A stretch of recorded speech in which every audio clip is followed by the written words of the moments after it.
long do I think humans get to another galaxy? Until we get to another galaxy. You want to go there. Okay, so here's, all right, and I will end on this question. You had the final question of the night, okay? You want to go to another galaxy.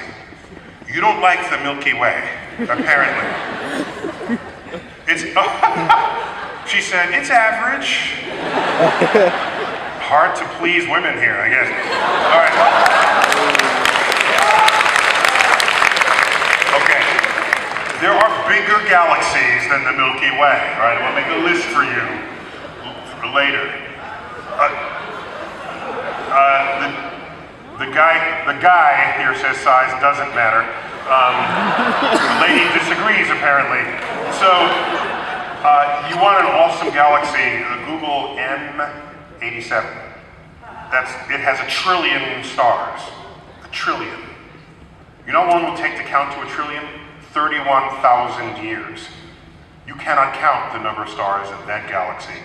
Sounds like that galaxy is made for you. All right. It has an awesome black hole in its center that's gobbling up all matter, clouds and stars that come by it. So you want an interesting galaxy to visit. So here's the problem. Here's the problem. The fastest spaceship we've ever launched, fastest, is now on the way to Pluto. There's a rule in astrophysics, if you do an experiment, you need the experiment to end before you die, okay? So to get to Pluto, they got a very light space probe and put it on the biggest engines, rocket engines we had. So that way you have low mass, high thrust, you have high speed. At that speed, and I forgot the exact speed, it got to the moon in 6 hours, when it took astronauts 3 days to get there, all right? It passed the moon in 6 hours after launch. It's booking, getting out there. If you hitched a ride on that and said, aim for the nearest star, not Pluto, because it's going to get to Pluto in just 2 years, 2 or 3 years. Go take it to the nearest star, this fastest hunk of hardware that humans have ever launched. When would you arrive at the nearest star to the sun? 50,000 years from now. That's the nearest star to the sun. Now, if 2 bumblebees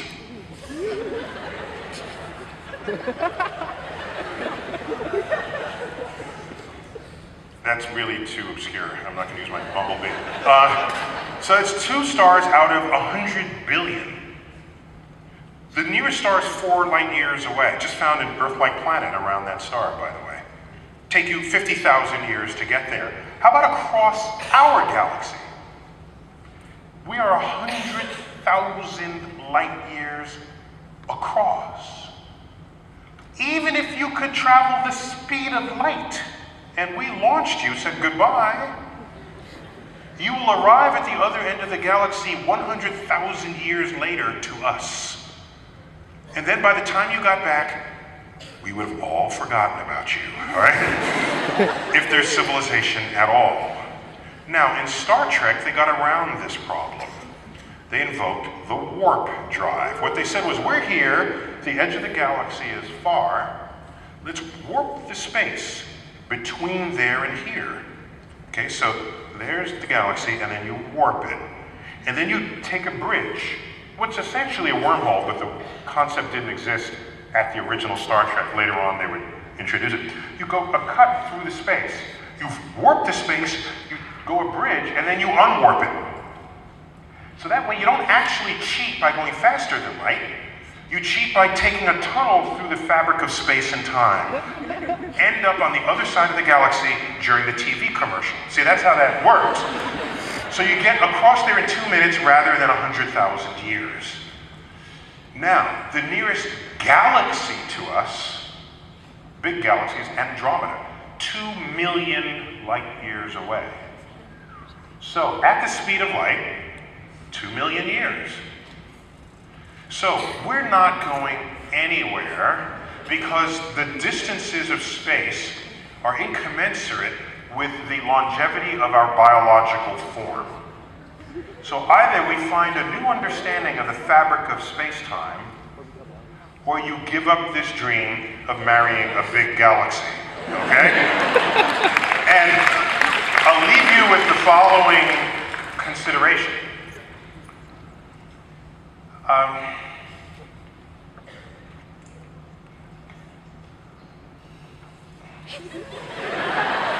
I will not preclude the possibility that someone might one day invent a warp drive.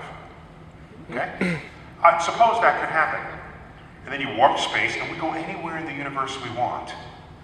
But you know what's cool? If you go to a faraway galaxy, let's say one that's M100 is the name of the galaxy, M100. I told you to look up M87. There's another one called M100. It's 65 million light years away. You know what's cool? Light from the asteroid that is making the dinosaurs extinct is only just now reaching that galaxy. That is awesome. So in fact, if you bent space, went through a wormhole, came out the other side, you would have beaten the light. You'd get there in just a few minutes. You could go to that galaxy, whip out your telescope, and watch the extinction of the dinosaurs. That's cool. That's just... So, the universe is a kind of a time machine. You see things not as they are, but as they once were. And once you can travel back and forth among them, we're in a way traveling through time. And I don't know if we're mature enough to make that happen and to not end our own civilization in so doing. You'll have the Time Lords. Well, that's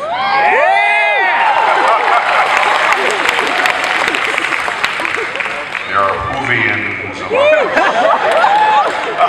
So I would just be careful about what power you wish for, because who knows what will necessarily come of it. I'd like to think it would be all used for peace and kindness. But there are people saying, we want we want peaceful use of space. In space, I don't want any wars. And I think this is completely unrealistic, in fact, immature. I think there'll be plenty of wars in space. You know why? Because we have wars down here on Earth, right? If you can figure out a way to not have war in space, then why didn't you figure that out here on Earth, okay? Why do you have to go into space to not kill each other? Do that here. Then I'll have confidence that we can go in space and you can find whatever galaxy you want. Thank you all.